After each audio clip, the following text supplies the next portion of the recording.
More news. Yes. Let's get into it. Let's. Suicide Squad 1.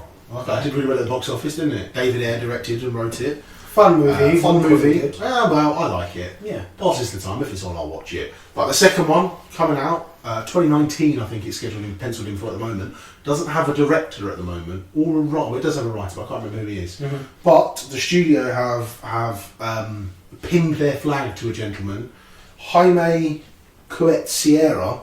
He's a Spanish brer. He directed, I've got it up here. Love it. He directed The Unknown with Liam Neeson. Okay. Non-Stop with Liam Neeson. Shallows with Blake Lively, that one where she battles the shark. The Orphan. Yeah. And Run All Night. So basically what we've learned. Loves Liam Neeson. Love Liam Neeson. Big fan of the niece. Yeah. But he's the man who the studio, so Warner Brothers, want to direct the sequel. Now this is interesting because Mel Gibson said he wanted to do it, and what it proves is that this here is they're going for a pure action director. So before you had David Ayer, who's not necessarily an action director, he's a character builder. He likes to develop his characters and all that sort of stuff. So what this could mean is, could we then see, because the Suicide Squad is essentially a revolving door of members. There are 2 permanent members, and they are Deadshot and Harley Quinn even, sorry. Yeah. So, but there's other members. There's like KG Beast, who's a Russian man who has like a fist that's metal. There's a man who's like an assassin, but I think he's called the Shadow. So the Joker's been in it a couple of times. There's any of the sort of villains. Any of the DC villains, Rogues basically. Gallery. Any of the Rogues Gallery from any DC villain. But I think hero even. I think another thing we have to consider is David Ayer has a clear voice. And I think they weren't expecting that when they hired someone. And I think Mel Gibson is in that same ilk. But this guy, I mean, his name isn't recognisable. No. And the movies that he's done, as they are good, but he's also mouldable within the studio system. Yes, which I think is what they want. Exactly. I think that's going to help them push this to how they want it. Because, I mean, they went back and edited it and stuff anyway. So then this way they can keep the light... They can do whatever tone they want. They'll just tell him. I think it's a departure from what the DCEU is doing so far, which is they're getting auteurs, they're getting people who are known directors who have a very specific style and have a very specific way of working. So you've had Zack Snyder, who likes to effectively recreate comic book panels. You've now got Joss Whedon, who again is a powerhouse filmmaker in this genre anyway, in superhero films now. Well, he knows how to write dialogue. Yeah, he knows how to write dialogue, which is quite useful in a comic book film because there's a lot of exposition. You've got Patty Jenkins. Again, she's Oscar winner. Never really worked on that level of film before, but it worked. So that's done well. Ron Howard as well. He's taken over from Zack Snyder, although that's post-production. No, that's Joss Whedon. Oh, that's Joss Whedon, yeah, sorry. Ron Howard's Han Solo. Ron Howard's Han Solo. Get them mixed up. Same thing, really, you know. So it's a departure for them. But if it works well, and the Suicide Squad is a fun enough thing that you can have a lot of fun with it. And I think that's why they've gone that way. I think they're looking for the blockbuster director on the big solo movies. I think that's why they've gone James Wan. Well, I think they were just copying them, Marvel on Scott Derrickson in that one. But with the ones with Suicide Squad where it's just going to be an ensemble of sort of smaller names, they want it to work as a studio piece rather than be this big, clear, separate tone. Yes. It's going to be fun. We'll have to wait and see. Again, we don't know a lot about it at the moment. I can't remember who the writer is, but he does have one. As long as Deadshot and Harley Quinn are back. Do you know what also want, mate? Fuck it, Captain Boomerang. Get Jai Courtney back. He was having so much fun. Yeah. He's drinking beer, he's got that pink unicorn, he's a little bit racist. There's that bit where he goes, oh fine mate, yeah, about this, whoa, with his lighter. You know, it's a good fun. So let's move on to our next bit, another bit of superhero news. Just go for it. Sam Jackson, he's been confirmed as in Captain Marvel, so Brie Larson's Captain Marvel. It makes sense. If you're trying to hire another Avenger, who do you need? You need the man who made the Avengers in the first place. Exactly. One-eyed Fury. Maybe we'll find out how he lost that eye. I doubt it. What if he's still there and it's like, ha, fuck you all. I've Yeah. got an eye. I really hope he does swap the eye. I think he's the only other actor confirmed at the moment other than Brie Larson. Does it come out to 2019, 2020? 2019. 2019. It's got directors, so the directors who directed Short Term 12, which is a beautiful, beautiful film. with Brie Larson in it. Should have been nominated for an Oscar for that. She should have, and she probably should have won as well. So hopefully that goes well. She did win an Oscar eventually for Room, but she should have won for a short time as well. Everything's fallen into place with that one, and I think as soon as they finish wrapping all of the Avengers, they'll have an idea of what they need to do with Captain Marvel, because they're filming both movies, but Captain Marvel comes out in between the two. So once we finish that stuff in Atlanta, she'll be in the second part, so she will be filming at this stage.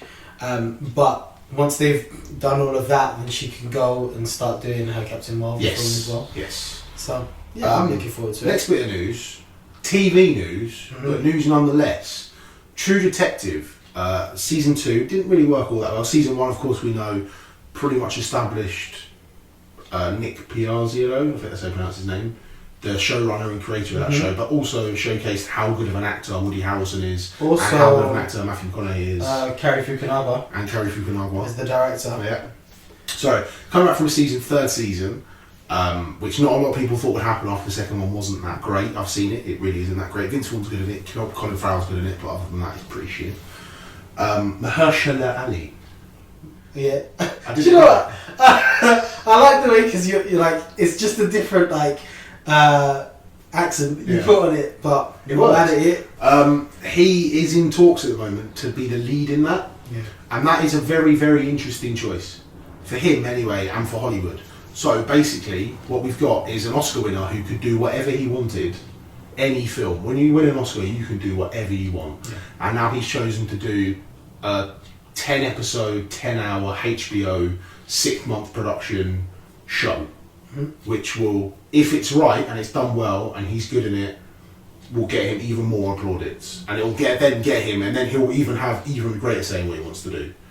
I think it's an interesting one because Barry Jenkins, who was the director of Moonlight, he's gone off and he's doing something different, which we'll address in another video. Mahershala Ali, he had Luke Cage come out in a similar sort of time, and he was fabulous in that. That's Cottonmouth. And so he truly does have his pick of absolutely everything.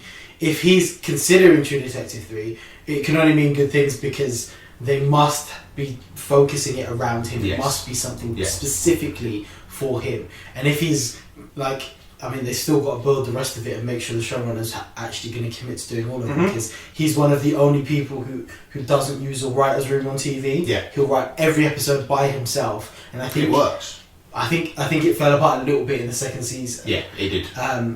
So I think having him as the centerpiece, it can only mean good things for this TV show. But we've strayed into TV. So fuck it, let's get back to film. Guess what? Guess who's out of retirement? What? Joe Pesci. Oh, finally confirmed. Joe Pesci's going to be in The Irishman alongside Bobby D and Ali P. Robert De Niro and Al Pacino, not Ali G's cousin, Ali P. Al Pacino.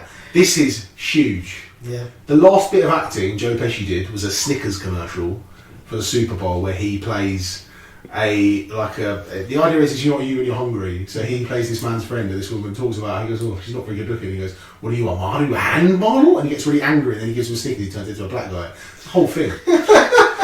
But he's come out of retirement. Also confirmed is Harvey Keitel. Okay, yeah. That's a beast cast. It's a beast cast that's been assembled by Netflix and Martin Scorsese. This is what happens when you give Martin Scorsese a blank check and say, hey Martin, do you want to make a film? And he's like, yeah, what do you want to do? The Irishman? Yeah, okay. Who you want in? Joe Pesci? Okay. Robert De Niro? Yeah. Al Pacino? Yeah. Harvey Keitel? Yeah, we can get them all. Don't worry. How much does Joe Pesci want? I don't know. No. Enough money to do enough cocaine? But to be honest, Scorsese, as much as they would throw money at him, he's not a guy who's going to spend that much of it. And supposedly the budget is rumoured to be around $90 million, which is modest in terms of in modern film production. Exactly. And when you think about how much Avengers is going to cost, that Avengers film is going to cost $1 billion over 2 years, a 500 million film. Yeah, it's about 500 million. And you've got to think about the amount of CGI that they're putting into the Irishman. Digitally de-aged men. But I'm so excited. Yeah, so am I. I can't wait. I can't wait to see any of it. He's getting the band back together. I hope he stabs someone, he gets really angry, he calls someone a clown. I'm buzzing for it. I'm buzzing. So that was more news. Yes, it was. Hope you enjoyed it. If you like this video, give it a thumbs up and share it on Facebook, anywhere you want really. But follow us on Facebook at The Late Review UK. Follow us on Twitter at The Late Review UK and on the website TLRUK.com. Loads more videos coming up, so keep an eye on it.